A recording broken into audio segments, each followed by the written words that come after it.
like two golden birds perched on a self-same tree, intimate friends, the ego and the self. The ego eats of the sweet and sour fruits of the tree, whilst the self watches on in detachment. This is from the Upanishads, the Katha Upanishads. What does it mean? Within all of us, we have two selves. We have the human personality that we come to this earth with, and we have the higher self, what we call the super soul, that watches, that witnesses. When we are totally involved in our ego self, we suffer. We enjoy sweet, sour fruits. Some days will be good and some days will be bad. This is the human story. It's been like that always. But when we touch ourselves and when we touch our spirit and we go deep, deep within and we realize that really this body is temporary, it's temporary. This mind is equated with the life we live here.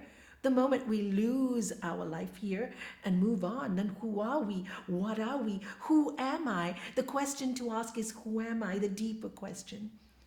And then it comes to, well, there's some energy residing in this body.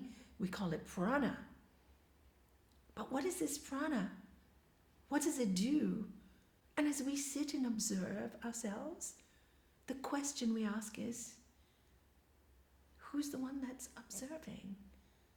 Has to be neutral. It can see both sides. It witnesses. It just watches. And that is the higher self. The self in all of us. The one that's connected with the consciousness, the universe, the vibrations, the energy, the light, the sound. It is. It just is. And the human side of us, it's like watching a play. You know, you go to a movie, you enjoy the really scary parts and you enjoy the really peaceful parts. But if there wasn't up and down the movie, if there wasn't exciting, if there wasn't a hero and a villain, it'd be a boring movie. So our life is the same. And if we have the ability, and this is our human mission, to really develop this ability through meditation, through quiet time, to see that really this spirit, this energy is occupying this body for a very short period. So it is really important not to get so attached to our human existence, because it's really just a play. And soon when we leave the body, it will appear as a dream. I can prove that to you right now in this particular life. Go back to your past. You were a baby and you were like this kind of shape, tiny. And then you became a teenager and your disposition then was very rebellious maybe. And then you became an adult. And then finally we go to older age. In one lifetime, there's so many lifetimes.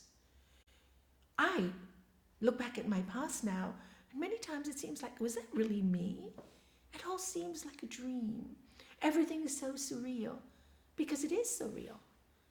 It is surreal, because we're really taking part in a most amazing play. As Shakespeare would say, we are but actors on this stage. So our job here, in order to really try and live the best life possible, is to realize this higher self within us. And that will separate us from the suffering a little bit, or the high highs and the low lows. And we observe it all as a kaleidoscope of colors and experiences, just to learn and just to understand that we are spirit. The question, who am I, is vital. Observing ourselves is vital. It helps us to live a beautiful life. When we do that, there's a joy that awakens, a bliss from deep within. Can't explain it. All I can say is, it's an experience.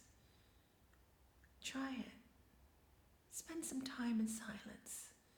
Spend some time with yourself. Ask certain questions. What is this life all about?